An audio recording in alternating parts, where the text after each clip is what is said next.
Americans for Fair Taxation presents the Weekly Chairman's Report, written by Steve Hayes, president of Americans for Fair Taxation, and recorded by Bob Paxton, a volunteer with the Florida FAIRtax Educational Association. And now, this week's Chairman's Report.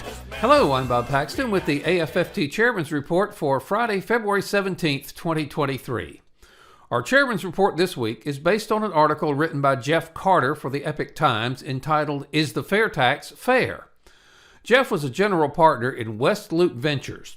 In April of 2007, he co-founded Hyde Park Angels and spearheaded the growth and development of one of the most active angel groups in the United States.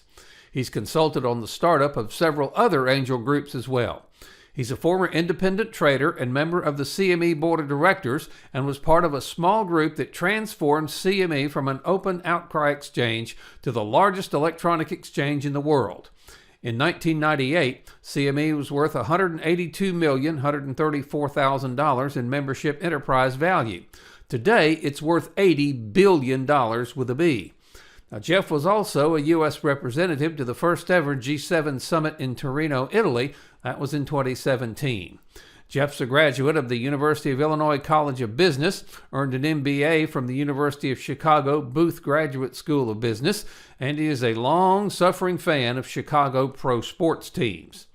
Jeff's a free market advocate based on his experiences with free, transparent marketplaces and is a believer in the fair tax and what it will mean for American citizens and for economic growth. Jeff has a Substack, and there's no charge to join, and Jeff invites all of you to do so. Now, here's some of the points that Jeff makes in his articles. A national sales tax is a far more economically efficient way to tax people. The wealthy won't be able to employ accountants and lawyers to figure out ways to avoid taxation. It's also important to note that the fair tax is different from a flat tax. A flat tax is still a tax on income. The fair tax is a tax on consumption. The poor and middle class benefit greatly from the fair tax when compared to keeping our current system of taxation. Their standards of living and well-being rise at a faster rate than the wealthy. To understand the difference between tax-inclusive rate and a tax-exclusive rate, here's an example. Suppose an item costs $100 before tax and is subject to a $30 sales tax. The tax-exclusive tax rate would be 30%, as the tax is 30% of the pre-tax selling price. The tax-inclusive rate would be about 23%, which is obtained by dividing the $30 tax by the total cost to the consumer of $130. The difference is whether or not the tax paid is included in the denominator when calculating the tax rate. The tax-inclusive rate is always lower than the tax-exclusive rate, and the difference increases as rates rise. A switch to the fair tax would be best for everyone in the entire country, regardless of income level, 20 to 25 years into the future, because all incomes would rise and capital stocks and business investments would rise as well. Jeff concludes his article by saying, the fun parlor game would be to envision how individual states and citizens would respond to the fair tax. Currently, we see flights from high-tax states to no-income, low-tax states. If all states followed suit and ended their income taxes, where would people choose to live? In conclusion, Jeff and other successful people who will likely pay a lot more money under the fair tax than under the present income payroll tax are publicly expressing their support for eliminating the corrupt and incomprehensible income payroll tax system and replace it with the fair tax. Why?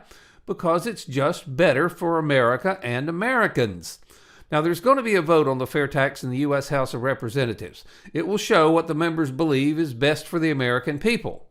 Do members of Congress endorse the corrupt income tax in the IRS, or do they endorse the fair tax, the best solution for the American people?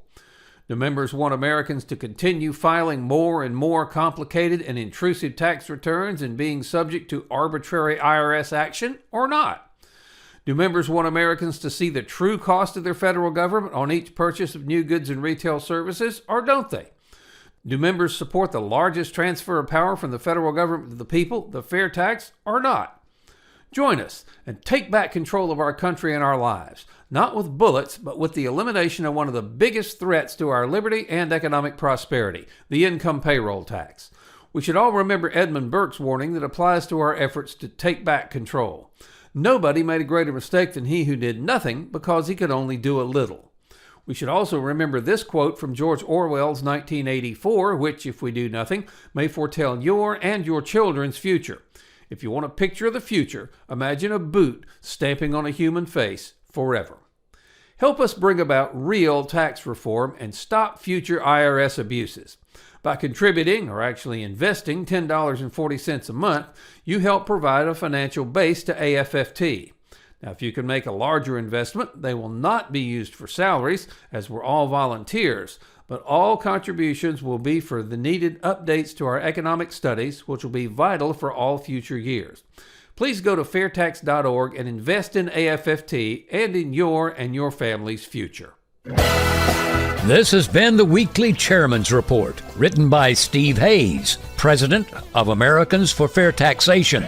Check back every week for news and information about the fair tax, and learn why the fair tax should replace our antiquated federal income tax system. If you'd like to receive a copy of the Chairman's Report in your inbox every week, sign up at fairtax.org.